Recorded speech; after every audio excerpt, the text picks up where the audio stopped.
just to touch on too, when you're estimating, right? The way people do it in our industry, we estimate using square footages or linear footages. And what that means is that you say, well, how much, you want to figure out, again, not working in, most investors don't have a background in construction. But understanding what it takes to put a house back together is the most important or the biggest variable in what we do. We could do everything else from the comfort of your couch, using the mathematical equations that we discussed, right? But once we figure out, okay, like we talked about when we're establishing our MAO formula, right? Maximum allowable offer, right? What is that? You guys know? Y'all remember what the MAO is? If I'm looking at a flip and I want to establish, is this house or this particular deal going to make sense? We use our MAO formula, or the maximum allowable offer, which is 70% of the ARV or appraised value minus repairs. Yeah. So as we said, if we establish that this house is worth $100,000 once it's fixed up, our MAO, or maximum allowable offer, would be $70,000 or 70% of that appraised value. Yeah. So if we determine that we can buy, or it'll sell for 100, our all-in number has to be 70. We can buy it for 50. That means we have a rehab budget of $20,000. Simple. So with that said, you have to be able to go in and say, can I make this work for $20,000? Yes or no. If I can't, I got two choices. We walk away or we renegotiate. If we say, yeah, we can't get the deal done for $20,000, then how do we establish that?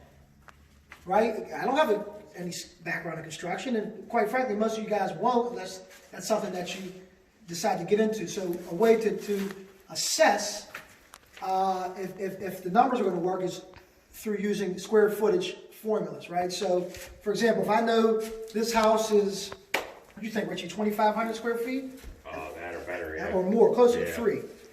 So let's say we got 3,000 square feet, this entire house. And we need we need new flooring over the entire house.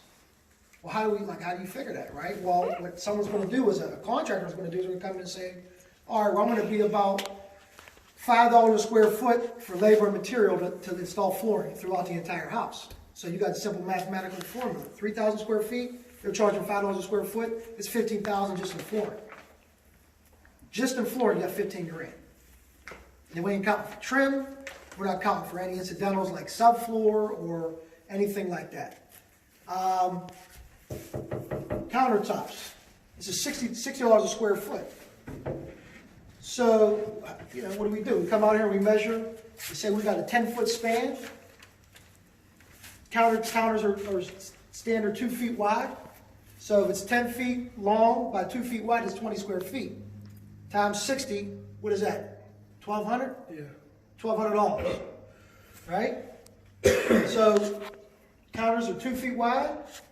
I'm just using, so we're going to say we got a 10-foot long stretch.